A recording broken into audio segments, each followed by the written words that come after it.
दांडी मार्च की 51वीं वर्षगांठ है। इस मौके पर आज मुख्यमंत्री अशोक गहलोत राजधानी जयपुर में प्रतीकात्मक दांडी मार्च को हरी झंडी दिखाकर रवाना किया। महात्मा गांधी के इस दांडी मार्च को प्रतीकात्मक रूप से बजाज नगर स्थित गांधी भवन से जीएलएन मार्ग स्थित गांधी सर्किल तक निकाला गया। दांडी मार्च में गांधीवादी विचारक और कांग्रेस के कार्यकर्ता शामिल हुए। 3 तस्वीरों के जरिए हम आपको दिखा रहे हैं। प्रदेश के कला एवं संस्कृति विभाग की ओर से दांडी मार्च की 51वीं वर्षगांठ के उपलक्ष्य में यह कार्यक्रम का आयोजन किया गया। दांडी मार्च के साथ ही महात्मा गांधी की प्रतिमा पर माल्यार्पण किया गया। साथ ही जवाहर कला केंद्र में खादी चरखा प्रदर्शनी और कार्यशाला, कला शिविर, कला धारा की प्रस्तुति सहित अन्य कार्यक्रम भी आयोजित किए जा रहे हैं। तो 3 तस्वीरों के जरिए हम आपको इस कार्यक्रम के बारे में बता रहे हैं। बापू की एक बार फिर से याद आई। दांडी मार्च के 51 साल पूरे हो चुके हैं और मुख्यमंत्री अशोक गहलोत दांडी मार्च में शामिल हुए और दांडी रथ को उन्होंने रवाना किया।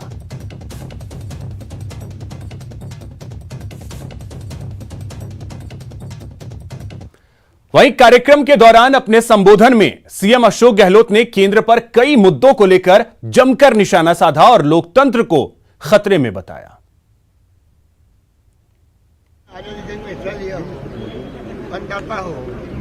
सबको रमंदली कहते हैं और हम लोग जिद पकड़ के बैठे हुए हैं। मैं बार बार कहता हूँ, सरकारों को कब जिद नहीं करना चाहिए। सरकारों को हमेशा नतमस्तक होना चाहिए जनता के सामने, जनता जनार्दन के सामने, मतदाताओं के सामने, जिनके पैरों में हाथ लगाते हैं, आशीर्वाद मांगते हैं।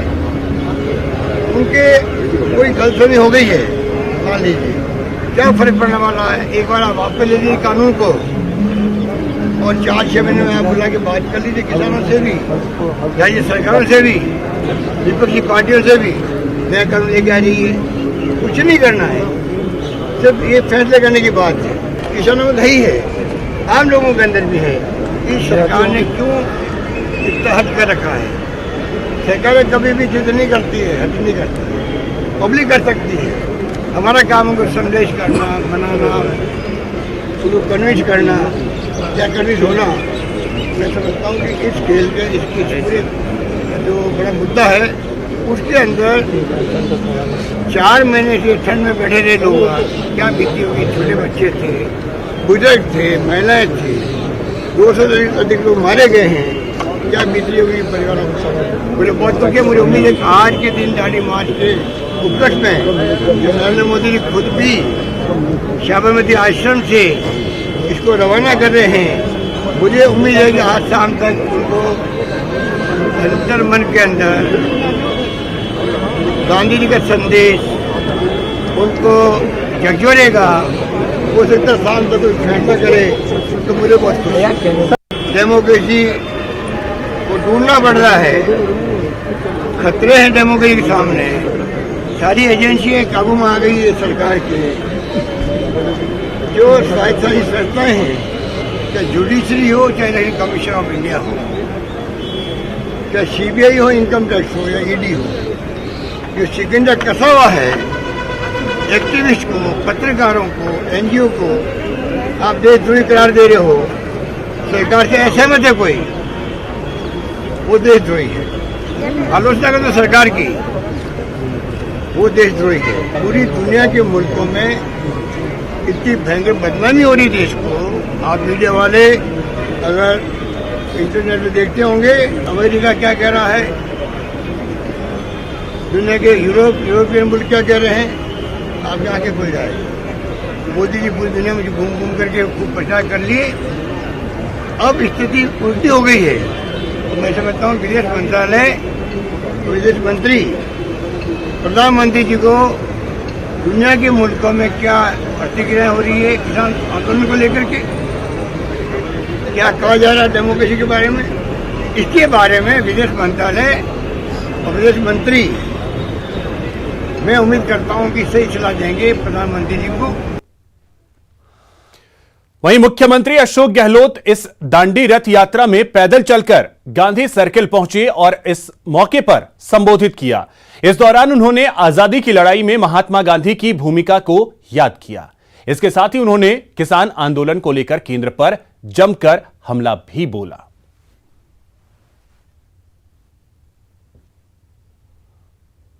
शर्मा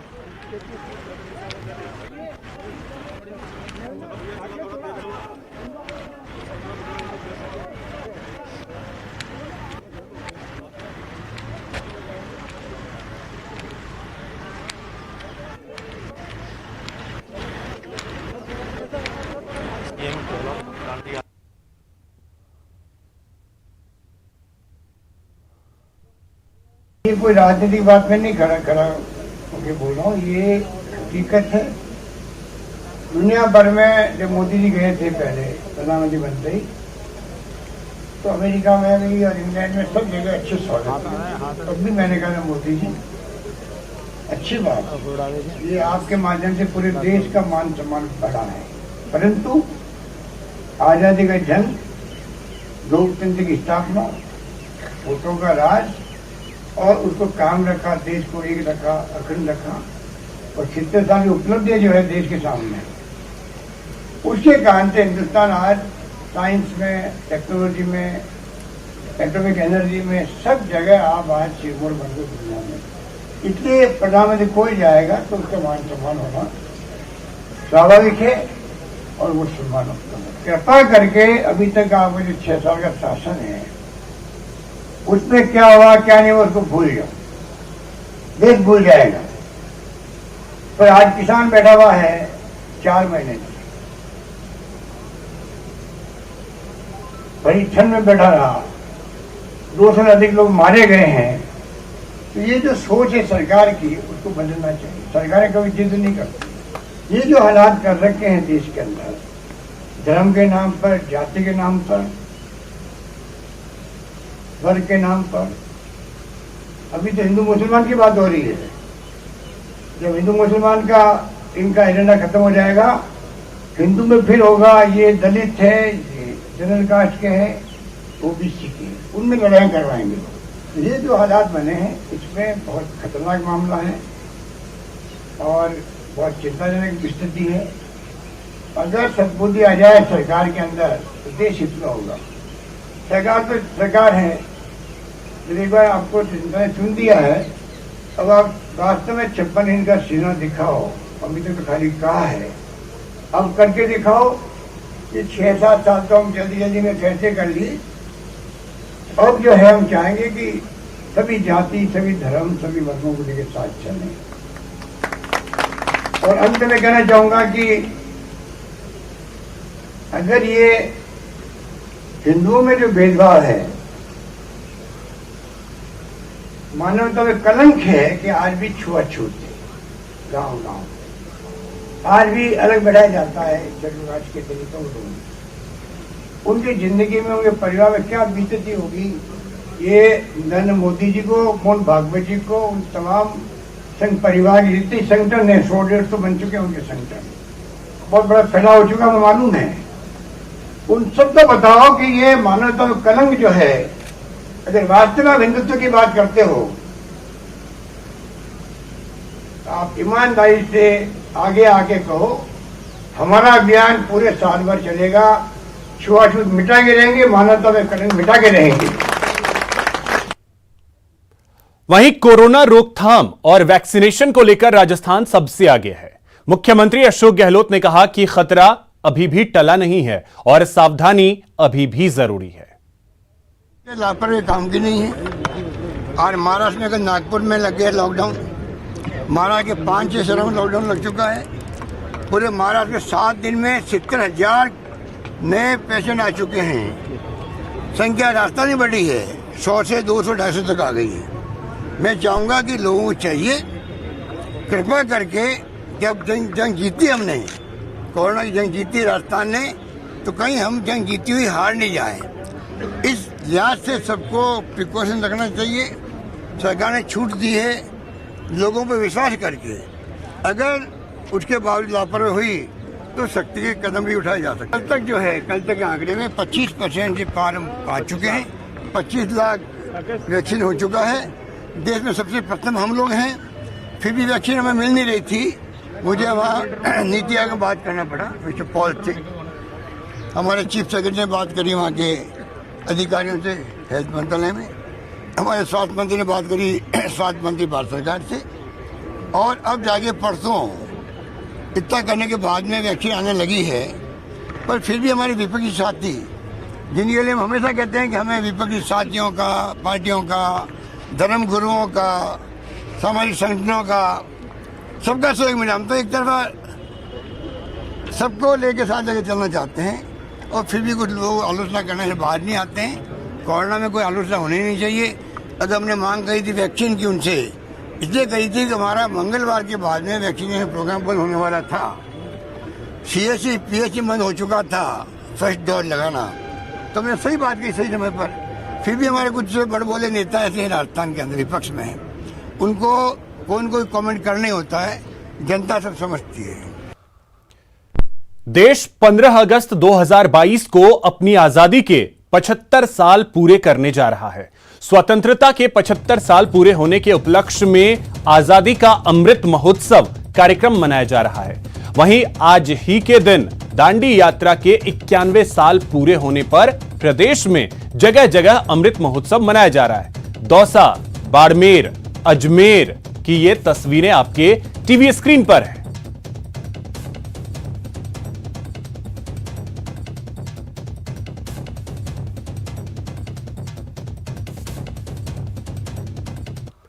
तो वहीं आजादी के 75 साल पूरे होने को लेकर आज से देश भर में अमृत महोत्सव की शुरुआत हुई है। इस महोत्सव के दौरान देश भर में अगले 75 सप्ताह तक अलग अलग 75 कार्यक्रम का आयोजन किया जाएगा, जिससे नई पीढ़ी आजादी के मायनों और उसके पीछे की ऐतिहासिक संघर्ष की कहानी को समझ सकें। इसी के तहत आज इस महोत्सव की शुरुआत अजमेर में दांडी मार्च के साथ हुई, जिसमें बच्चों ने महात्मा गांधी का रूप धर आना सागर चौपाटी से मेडिकल कॉलेज तक प्रतीकात्मक दांडी यात्रा निकाली।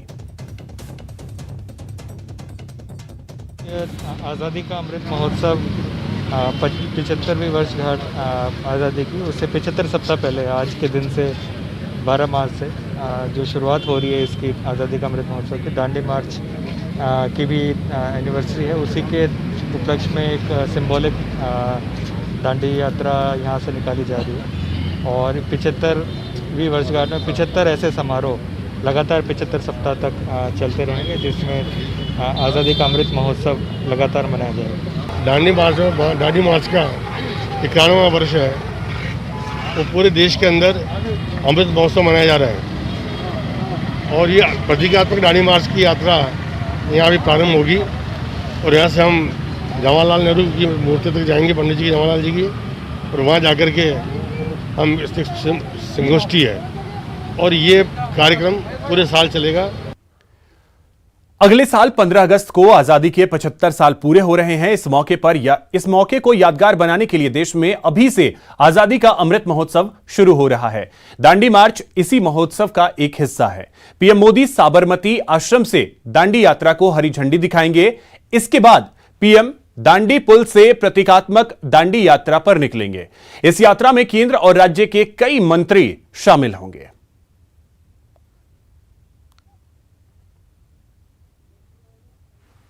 आज प्रधानमंत्री नरेंद्र मोदी दांडी यात्रा को हरी झंडी देने वाले हैं। ये मेरे पीछे जो देख रहे हैं वो 81 दांडी मार्च करने वाले जो लोग हैं, जो यहाँ से लगातार 21 दिन यहाँ अहमदाबाद से दांडी तक चलेंगे।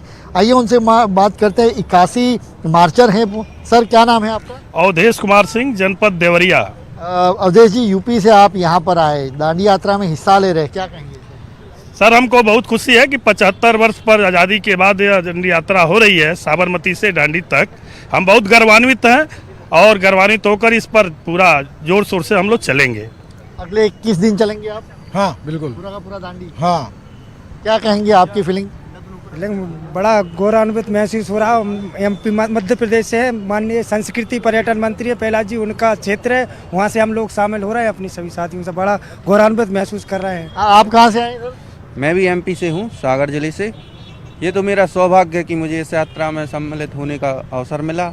बहुत मज़े से इसको कैसे, क्या आपने कोई नामांकन किया था कि यात्रा में हिस्सा लेंगे? जो गांधी एक बार चले उस राह पे आप चल रहे हैं? जी, माननीय संस्कृति मंत्री जी के आह्वान पर हम लोग एमपी से हैं, बुंदेलखंड से, उनके आह्वान पर नामांकन किया था और उन्होंने कहा तो हम लोगों ने कहा कि बड़े सौभाग्य पहले की भी बात जुड़े है। रहे मंत्री जी के साथ। बिल्कुल, तो ये देखिए अलग अलग, कोई यूपी से, कोई मध्य प्रदेश से, इस तरह से 81 मार्चर्स जिसको कहें, जो मार्च करने वाले हैं दांडी तक, वो लगातार चलते रहेंगे।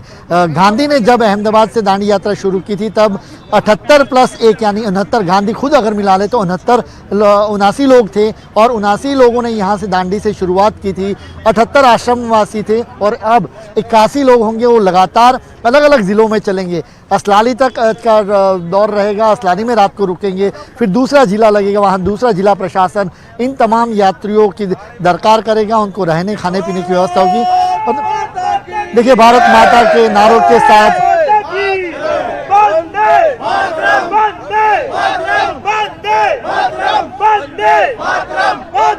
बिल्कुल देखिए तो भारत माता के जय के नारों के साथ यहाँ पर ये मार्चर्स तैयारी पूरी कर चुके हैं और प्रधानमंत्री नरेंद्र मोदी आज इन्हीं दांडी यात्रा में चलने वाले लोगों को हरी झंडी देंगे।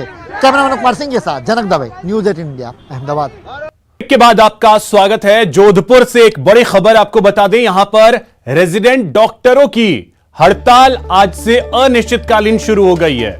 मेडिकल कॉलेज के हॉस्टल की दुर्दशा का ये सभी विरोध कर रहे हैं। हॉस्टल में पानी सप्लाई नहीं होने से रेजिडेंट डॉक्टर्स जो हैं वो परेशान हैं। एमडीएम अस्पताल में रेजिडेंट विरोध प्रदर्शन कर रहे हैं, तो मूलभूत सुविधाओं को लेकर इनका विरोध है। ललित हमारे सहयोगी अधिक जानकारी के साथ जुड़ गए। ललित, क्या जानकारी है? आज से अनिश्चितकालीन हड़ताल शुरू कर दी है डॉक्टरों ने।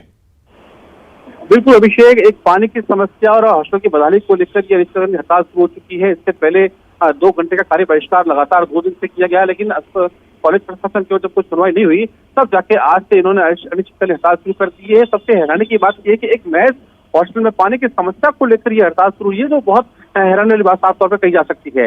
लेकिन इनका साफ तौर पर कहना है कि पिछले 6 महीने से लगातार इस समस्या को लेकर वो ज्ञापन दे चुके हैं, मांग कर चुके हैं, लेकिन उनकी समस्या को समाधान नहीं हो रहा है, तब जाकर उन्हें हड़ताल की ओर जाना पड़ रहा है। तो प्रबंधन की तरफ से कहना क्या है कि पानी के बिना ही ये डॉक्टर्स रहे? देखिए साफ तौर पर कुछ फोटोग्राफ भी ने दिखाया है, जिसमें पता चलता है कि हॉस्टल की बदहाली साफ तौर पर है, पानी के टैंक खाली पड़े हैं और करीब 4 मंजिल फ्लोर के अंदर पानी लेकर चढ़ना पड़ता है। तो इतनी बड़ी समस्या को लेकर भी लगातार विरोध कर रहे हैं, लेकिन अस्पताल प्रशासन की ओर से कोई ध्यान नहीं दिया जा रहा है। मेडिकल आपकी कोई बात हो पाई है प्रबंधन से कि आखिर क्या वजह है कि इस तरीके से पानी के लिए लोगों को विरोध प्रदर्शन करना पड़ रहा है, हड़ताल करना पड़ रहा है डॉक्टरों को, क्योंकि इससे परेशानी जो है वो मरीजों की बढ़ेगी? देखिए निश्चित तौर पर मेडिकल कॉलेज के प्रिंसिपल से लगातार बातचीत की, कल भी हमने बात करने की कोशिश की। उन्होंने कहा कि पहले बातचीत चल रही है, बातचीत के बाद अब वो कोई बयान देंगे। लेकिन फिलहाल आज अब चूंकि हड़ताल में खत्म हो शुरू हो चुकी है, कॉलेज की रैली के रूप में रेजिडेंट डॉक्टर मेडिकल कॉलेज पहुंचे हैं और वो मीटिंग चल रही है, लेकिन 6 महीने से ये सिलसिला चल रहा है, कोई गंभीरता इस मामले को नहीं दिखाई, तब जाकर बड़ा सवाल यह है कि इसमें वार्ता क्या होगी ये समझ नहीं आता है। पानी की डिमांड है। बहरहाल बहुत शुक्रिया आपका तमाम जानकारी के लिए। बाड़मेर से एक बड़ी खबर आपको बता दें, यहां पर 2 परिवारों का हुक्का पानी बंद कर दिया गया है, समाज से बहिष्कृत किया गया है। मृत्यु भोज का विरोध किया था इन्होंने। 17 गांव के जातीय पंचों ने यह फरमान सुनाया है। 5 लाख का आर्थिक दंड भरने का फरमान भी सुनाया गया है। पीड़ित देवाराम और मिश्राराम मेघवाल ने मामला दर्ज करवाया है। पीड़ित परिवार ने नामजद 63 जातीय पंचों के खिलाफ मामला दर्ज करवाया है। रागेश्वरी थाना क्षेत्र के मालियों की ढाणी का यह मामला है। प्रेमदान हमारे सहयोगी बाड़मेर से अधिक जानकारी के साथ जुड़ गए हैं। प्रेमदान, पूरा मामला है क्या ये? देखिए, सबसे बड़ी बात ये है कि एक कुरीति मृत्यु भोज जिसका विरोध करने के उपलक्ष्य में जो जातीय पंच है 63 लोगों के खिलाफ मामला दर्ज हुआ है और ये आरजेटी थाना क्षेत्र के अंदर दर्ज हुआ है, जिसमें पीड़ित पक्ष ने आरोप लगाया कि उनको 5 लाख का आर्थिक दंड सुनाया गया है इस पंचों के द्वारा, क्योंकि उन्होंने इस चीज का विरोध किया था कि जो मृत्यु भोज होता है उसको बंद करना चाहिए। इसी का विरोध में करने के बाद में जातीय पंचों ने एक तुगलकी फरमान सुनाया, जिसके अंतर्गत इन दोनों परिवारों को जातीय पंचों ने तुगलकी फरमान सुनाते हुए 5 लाख का आर्थिक दंड और अगर इसको नहीं भरने पर इन्हें समाज से बहिष्कृत करने का भी दंड सुनाया है। जी चलिए, बहुत शुक्रिया प्रेमदान आपका तमाम जानकारी के लिए।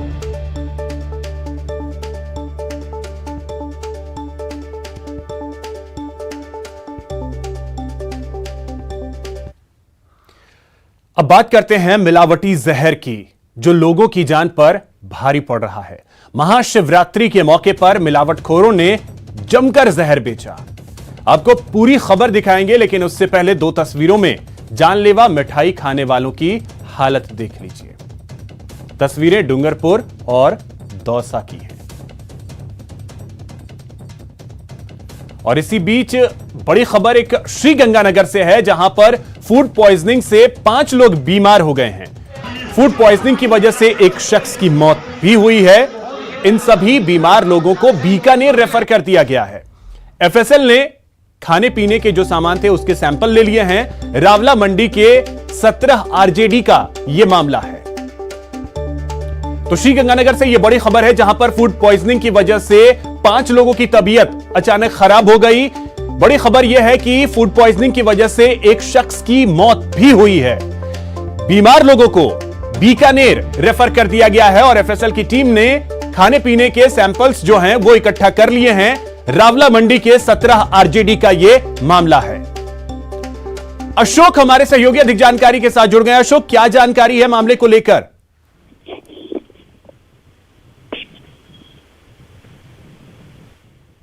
अशोक, क्या आपको मेरी आवाज मिल पा रही है? जी अभिषेक, मुझे आपकी आवाज मिल पा रही है। अशोक, क्या है मामले को लेकर पूरी जानकारी? देखिए अभिषेक, ये रावला थाना क्षेत्र के 17 आरजेडी का मामला है, जहां पर कुछ दिनों पहले एक परिवार ने सोमवार के दिन ही बाहर से कुछ समोसे वगैरह स्नैक्स वगैरह मंगाकर खाए थे। उसके बाद से ही उनकी तबीयत खराब चल रही थी। इस पूरे के पूरे परिवार का जो मुखिया है उसकी अभी कल देर शाम इलाज के दौरान मौत हो गई। वहीं उसके बच्चे और उसकी पत्नी समेत कुछ 5 लोगों को प्राथमिक उपचार के बाद में बीकानेर के लिए रेफर कर दिया गया है। हालांकि बीकानेर में जो इन 5 लोगों को रेफर किया गया है, इनकी हालत खतरे से बाहर बताई जा रही है। लेकिन कल जिस तरह से परिवार के मुखिया की मौत हुई है और उसके बाद से ही सोमवीर नायक की मौत के बाद से ही एफएसएल की टीम ने भी मौके से पहुंचकर जो उन्होंने खाद्य सामग्री का इस्तेमाल किया था उसके सैंपल्स वगैरह ले लिए हैं। जी अभिषेक। चलिए, बहुत शुक्रिया अशोक आपका तमाम जानकारी के लिए। डूंगरपुर में महाशिवरात्रि का प्रसाद खाने के बाद 120 से ज्यादा लोग बीमार हो गए। पूरा मामला दोवड़ा थाना इलाके के खलील गांव स्थित रामेश्वर मंदिर का है। प्रसाद खाने के बाद लोगों को उल्टी दस्त की शिकायत हुई, जिसके बाद पूरे गांव में हड़कंप मच गया।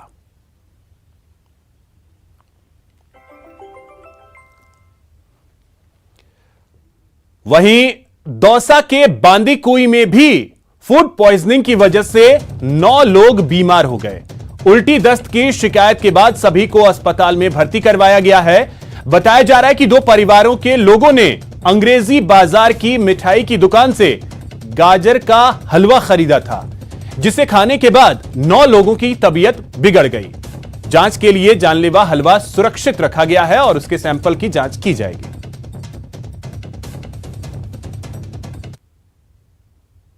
हम अंग्रेजी बाजार के पास में अंग्रेजी बाजार है, वहाँ से गाजर का हलवा लेकर आए और हमारे वो हलवा खाते जिन्होंने हलवा खाया है और ये क्या बोलते हैं खाया और 2 बच्चों ने खाया है और ये इन्होंने खाया नानी ने, तो इनको है ना फूड पॉइजनिंग हुई है। 15 दिन वहीं पे से 1 किलो वो हलवा लेकर आए थे गाजर का और बच्चों ने खाया था। जो 5 जनों की तबीयत खराब हुई, उल्टी दस्त हो गए सब। यहां रुकेंगे एक छोटे से ब्रेक के लिए। ब्रेक के बाद देखिए टारगेट 1236 करोड़।